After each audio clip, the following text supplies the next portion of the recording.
레위기 23장 9절에서 14절 말씀입니다. 오늘은 초실절에 관한 말씀인데 먼저 9절부터 10절 말씀만 먼저 받들겠습니다. 주님께서 모세에게 말씀하셨다. 너는 이스라엘 자손에게 말하여라. 그들에게 다음과 같이 일러라.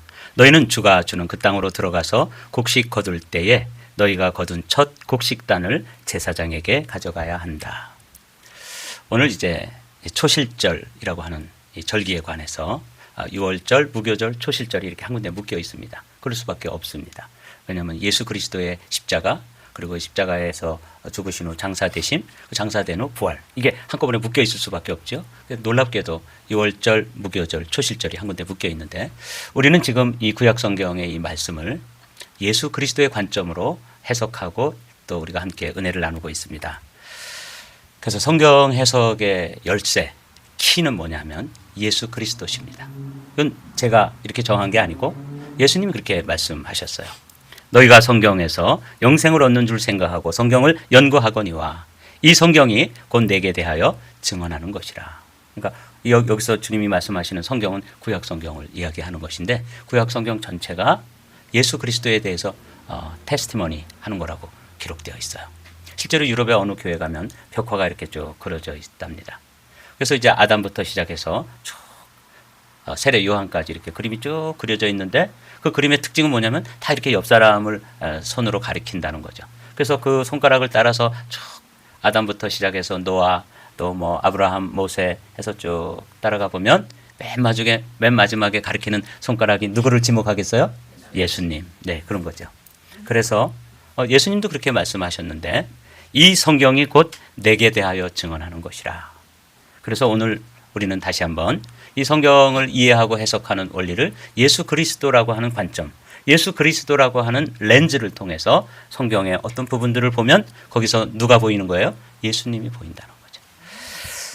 이 놀라운 원리를 깊이 깨달았던 한 사도가 있습니다.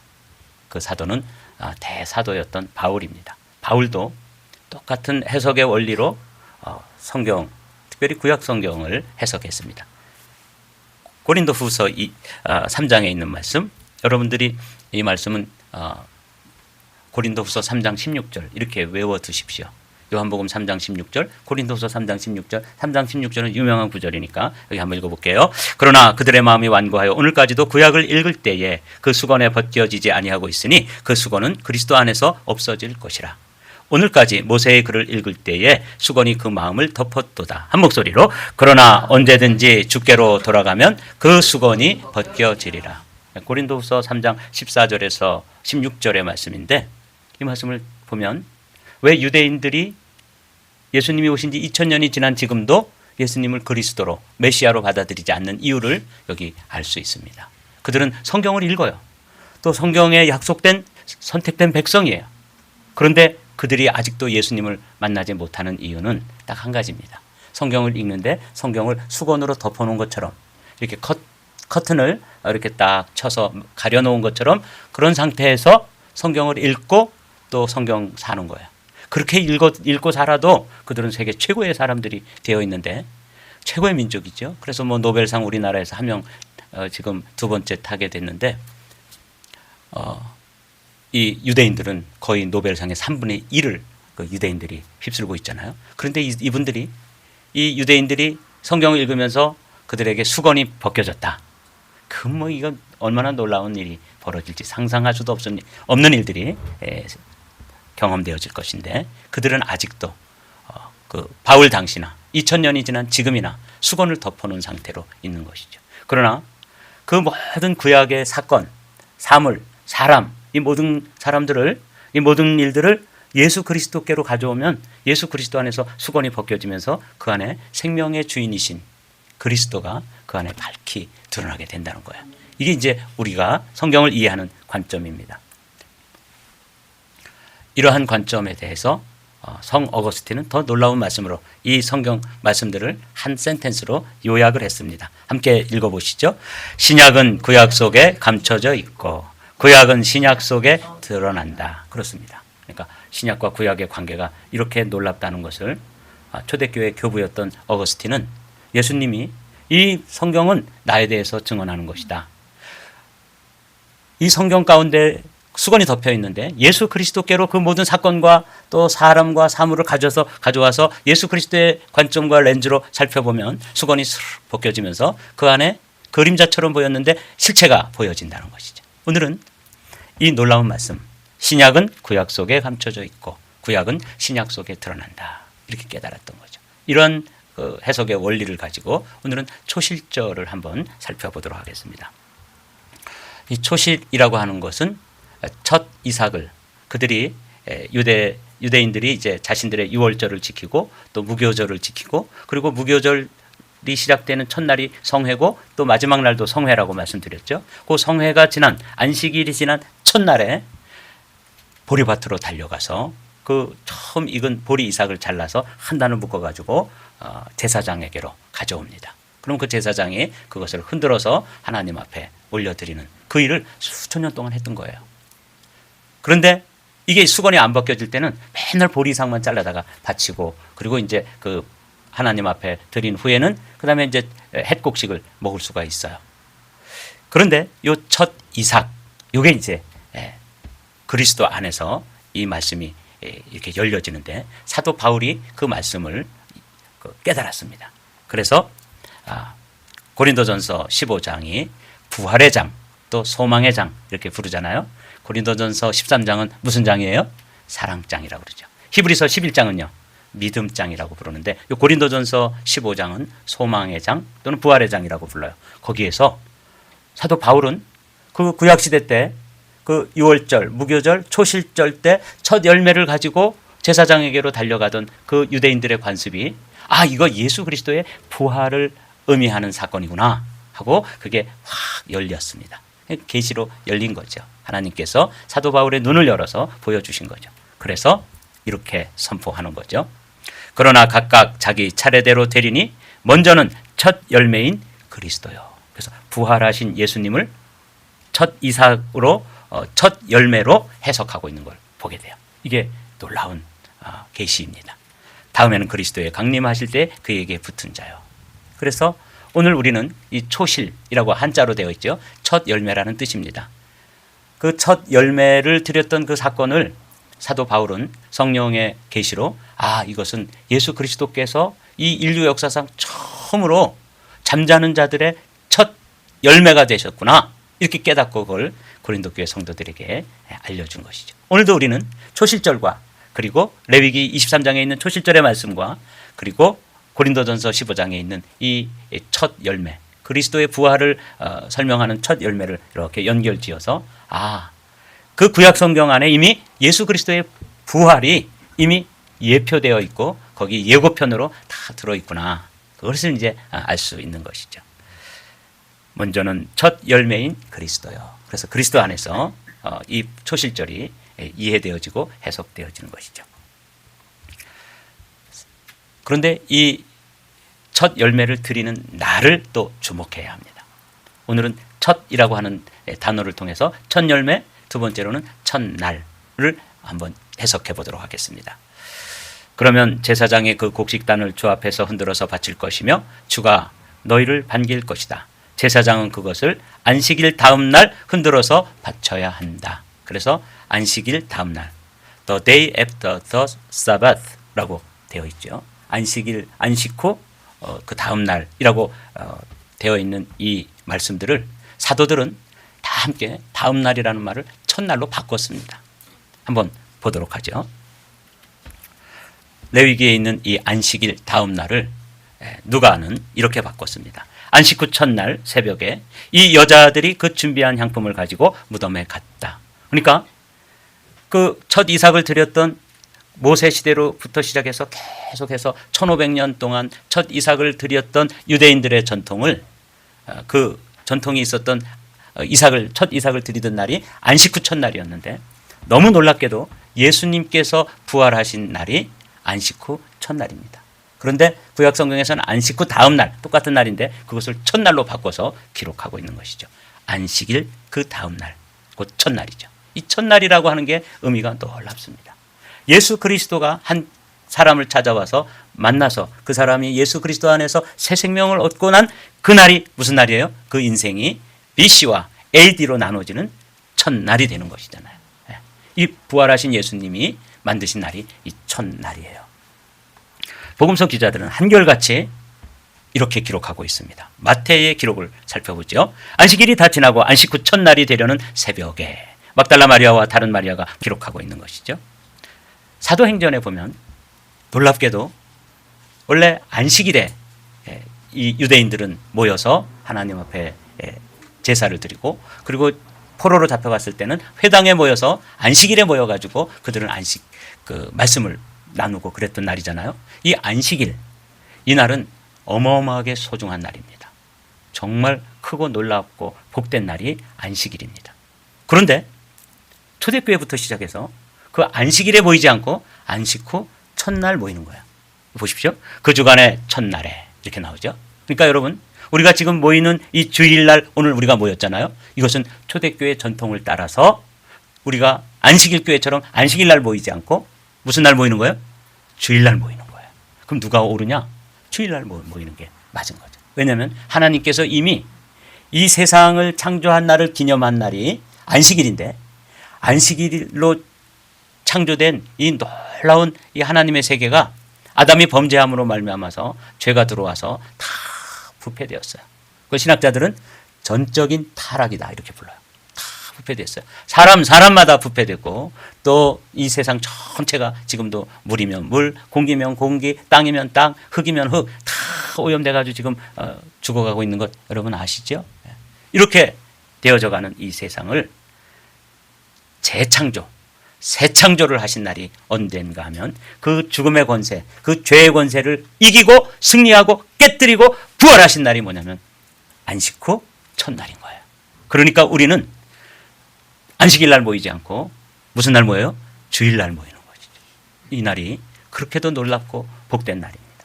그리고 이 날은 초대교회 성도들도 주간의 첫날에 우리가 떡을 떼려고 모였다 이렇게 하는 걸 보면서 우리도 이제 그 전통에 서서 주일날 모여서 하나님 말씀을 듣고 또 우리가 찬양을 하고 예배하잖아요. 이건 뭘 준비하는 거냐면 부활을 연습하는 것입니다. 계속해서 부활을 기념하고 부활을 기대하고 부활을 소망하고 이렇게 하면서 우리가 이 모이는 이 날이 어떤 날인가 하면 안식교회 전통이 되는 거예요. 근데 더 중요한 게 있습니다.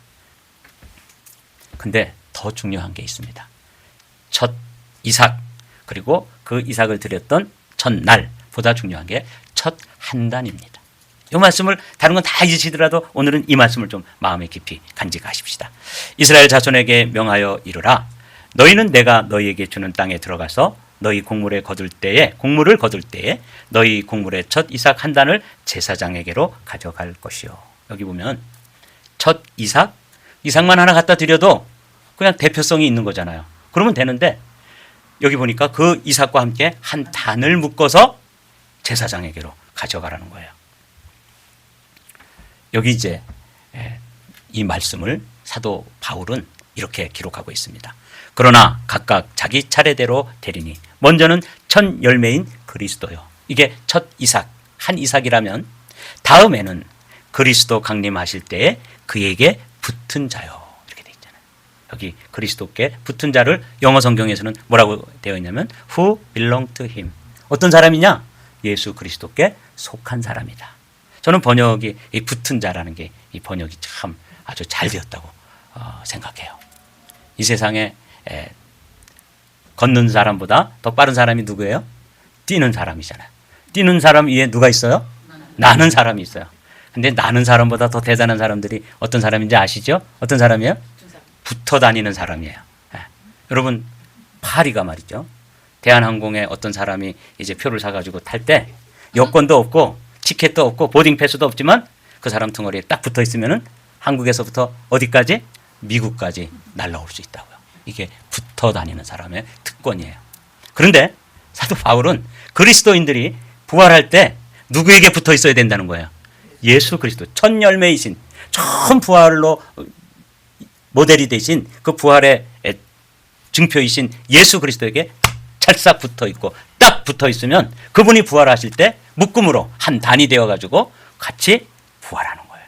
이 원리를 구약성경의 성도들이 한 이상만 갖다 드려도 하나님 앞에 이게 우리가 추수한 첫 처음 익은 열매입니다 하고 열매 한 개를 갖다 드리든지 한 이상만 갖다 드려도 될 텐데 한 묶음을 갖다 드렸다는 거죠. 근데 바울은 그걸 보면서 눈이 쫙 열리는 거예요. 야, 놀랍다. 그냥 예수 그리스도만 부활하는 게 아니라 예수 그리스도께 붙어있는 사람들, 다음에는 그리스도 강림하실 때 그에게 붙은 자요, 이렇게 기록하고 있잖아요. 이 가슴 뛰는 일이에요. 여러분과 저는 오늘도 이 거룩한 주일을 지키면서 이 주님이 부활하신 날을 기념해서 이 한마음교회 예배에 나오셔가지고 주님께 우리가 붙어있는지 안 붙어있는지를 지금 오늘도 한 번 더 확인하는 거죠. 여러분들이 붙어 다니는 일에 승리하게 되시기를 주님의 이름으로 축복합니다. 이게 붙어 다니는 사람의 특권이에요. 제사장은 그것을 안식일 다음 날 흔들어서 바쳐야 한다. 여기 놀라운 말씀이 있잖아요. 예수님이 혼자 부활해가지고 하나님 아버지 앞에 나가도 하나님 아버지께서 반겨주시겠죠.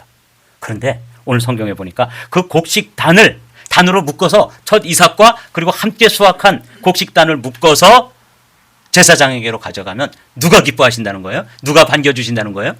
주가 너희를 반길 것이다. 그 부활의 아침에 우리가 주님께 붙어서 주님께 속해서 함께 그 부활의 생명으로 부활해서 묶여서 하나님 앞에 쫙 한 단으로 드려질 때 그때 주님께서 반갑게 맞이해 주신다는 거예요. 아, 너도 왔구나. 그래, 너도 왔지. 그렇게 붙어 다니더니 꼭 붙어서 여기까지 왔구나. 그래서 그냥 주님께서 다 반겨주신다고 구약 성경에 기록되어 있어요. 이 레위기에 기록되어 있습니다. 주가 너희를 반길 것이다. 이렇게 기록되어 있잖아요. 그런데 그 한 단을 가져가면 제사장이 그 단을 흔들어서 드린다. 이렇게 되어 있어요. 성경에서 이렇게 제물을 하나님 앞에 드리는 방법이 두 가지가 있어요. 하나는 거제, 하나는 요제. 그런 말 들어보셨나요? 네. 거제라는 것은 제물을 상하로, 이것은 하나님께 올려드립니다. 그래서 상하로 이렇게 흔들어서 드리는 걸 거제라 그래요. 들것자예요. 거수경례할 때 거자 있죠. 이게 들어서 드린다. 이 거제거든요. 근데 이 곡식단은 어떻게 드린다고요? 흔들어서 드린다는 거예요. 흔들어 주세요. 이렇게 하잖아요. 이건 뭐냐면 제가 이걸 보면서 그렇다. 바로 다음에 나오는 말씀을 한번 보면 보라, 내가 너희에게 비밀을 말하노니 우리가 다 잠잘 것이 아니요 마지막 나팔의 순식간에 호련히 다 변화되리니 나팔 소리가 나매 죽은 자들이 썩지 아니할 것으로 다시 살아나고 우리도 변화되리라. 여기 하나님의 나팔 소리가, 트럼펫 소리가 쫙 울려 퍼지면 이 사람들을 흔들어 깨우는 거예요. 이 부활절을 상징하는 초실절에 그 곡식단을 어떻게 드리냐면 흔들어서 드린다. 이 좌우로 흔드는 것을 요제라고 부르는데 요제로 드리라고 되어 있는 거예요. 그러니까 이제 우리가 신앙생활 하다가 주님 오시기 전에 잠자는 자들 있죠. 그리고 잠자지 않는 자들도 또 있죠. 이들이 호련히 변화되면서 썩지 아니할 몸으로 입게 되는 그 놀라운 순간이 있는데 그 순간에 천사들이 와서 우리를 다 어떻게 하겠어요? 흔들어 깨우는 거예요. 이제 일어나라. 무덤에서 잠자는 자들도 하나님의 그 나팔 소리 천지 진동할 때 우리가 한결같이 흔들어 깨우는 그 천사장의 나팔 소리에 다 일어나서 그분께 붙어서 하나님 앞에 나가면 주께서 그들을 반길 것이다. 레위기에 이런 말씀이 기록되어 있고 이 놀라운 말씀을 사도 바울은 성령의 감동과 영감으로 고린도서에서 첫 이삭, 첫 열매, 첫 이삭 한 단, 그에게 붙은 자들 한 묶음. 이 온 세상의 성도들이 되겠죠. 그들을 드리는 방법은 흔들어 깨워가지고 하나님 앞에 나가면 주님께서, 아버지 하나님께서 반갑게 맞이해 주실 것이다. 이게 초실절의 의미예요. 이제 요약을 해볼까요? 6월절이 칭의, 믿는 자를 의롭다고 선언하시는 9월의 첫 단계예요. 십자가의 은혜로 우리는 구원을 받는 것. 여러분 그거에 대해서 여러분은 분명한 믿음을 가지고 계시죠? 오늘 초실절까지 왔는데 우리가 6월절은 십자가의 은혜로 우리가 그 십자가의 보혈로 거듭난다. 그 은혜로 말미암아 구원을 얻었다. 에베소서 2장 8절에 기록되어 있는 말씀 그대로입니다. 근데 무교절은 뭐냐? 지난주에 말씀 나눴죠. 그 십자가에 죽으신 예수 그리스도를 무덤에 장사 지낸 것처럼 우리의 죄, 우리의 정욕, 우리의 욕심, 우리의 모든 것들을 십자가에 못 박았을 뿐만 아니라 아예 무덤에 장사 지내서 그리고 난 후에는 죄와는 결별된 상태의 삶을 한 주간 동안 무교병을 먹어 누룩이 없는 떡을 먹는 것처럼 우리의 삶이 어떤 삶이 되는 거예요? 정결한 삶, 성결한 삶, 순결한 삶이라고 지난주에 말씀드렸죠. 이것을 성화라 그렇게 부르는 거예요. 그래서 이제 예수 그리스도를 만난 사람들이 계속해서 주님을 닮아가는 과정은 한순간에 이루어지지 않아요. 이것은 두렵고 떨림으로 너희 구원을 이루라 하는 말씀대로 긴 여정입니다. 그러나 분명한 것은 계속해서 변화되어져 간다는 것이죠. 지난주보다는 이번 주에 또 여러분들의 신앙이 조금씩이라도 어떻게 돼요? 앞으로 전진하면서 성화, 그리스도를 닮아가는 것이죠. 그리스도를 닮아가는 그 과정 속에서 계속해서 넘어지기도 하고 실패하기도 하고 또 실수를 하기도 하고 하나님 앞에 또 허물이 있는 그런 모습으로 살지만 그 방향은 계속해서 올라가는 것입니다. 올라가다가 그러나 어느 순간이 되면 그 올라가는 순간이 티핑 포인트가 있어요. 눈이 오면은 계속 눈이 내리잖아요. 나뭇가지에 눈이 내리면 그 눈이 내리는데 그 마지막 한 송이의 눈이 너무 솜털처럼 가볍고 새털처럼 가벼운 그 눈이라도 한 송이가 마지막 떨어지면 나무가 우지끈하고 깨지고 부러지는 순간이 오는데 그 순간을 뭐라고 부르냐면 영화라고 부르는 거예요. 계속해서 변화되어지고 예수 그리스도를 닮아가고 성화되어지고 그러다가 그리스도 안에서 우리가 이 땅에 육신을 벗는 그 어떤 순간에 완전히 그리스도를 입는 것이죠. 그 순간을 뭐라고 부른다고요? 글로리피케이션, 영화라고 부르는데 이게 초실절이에요. 6월절이 칭의를 이야기한다면 무교절은 성화를 의미해서 이건 긴 기간이에요. 그러나 초실절은 한순간입니다. 그리스도의 형상으로 완전하게 변화되어 영원한 몸과 영혼이 몸과 영혼 모두에서 완전해지는 순간, 과정이라고 표현했는데 이거는 틀린 말이에요. 순간입니다. 그래서 제가 살다가 사역을 마치고 은퇴하고 이제 점점 쇠약해지다가 어느 순간에 숨이 멎어져서 제 육신의 몸을 벗어버리고 새로운 몸을 입는 어떤 순간이 나오죠. 이 포인트가 뭐냐면 글로리피케이션이라고 그래요. 그래서 우리는 justification, sanctification, 글로리피케이션을 통해 가지고 그리스도를 몸입고 나가는데 온 인류가 함께 이 순간이 오는데 이 순간을 뭐라고 부르냐면 부활의 아침이다. 그렇게 부르는 거예요. 그게 우리가 경험할 영화롭게 되는 그 순간입니다. 근데 이게 한 절기 안에 다 들어있어요. 이게 절기 안에 들어있었고 그 절기가 누구에게로 옮겨져요? 예수 그리스도에게로 옮겨져서 예수 그리스도 안에서 완전히 이루어졌습니다. 그래서 그분은 십자가에서 죽으시고 무엇으로? 6월절 어린 양으로 죽잖아요.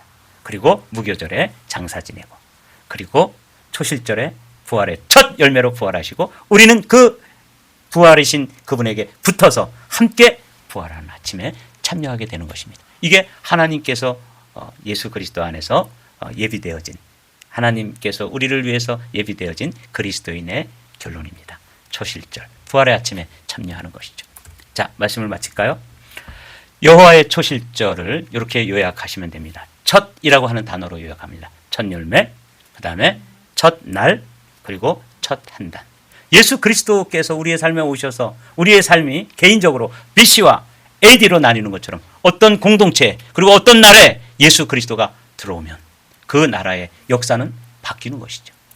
우리나라의 초대교회 선교사였던 그 아펜젤러와 언더우드가 인천 항에 도착해서 부활의 아침에 들어왔습니다. 1894년에.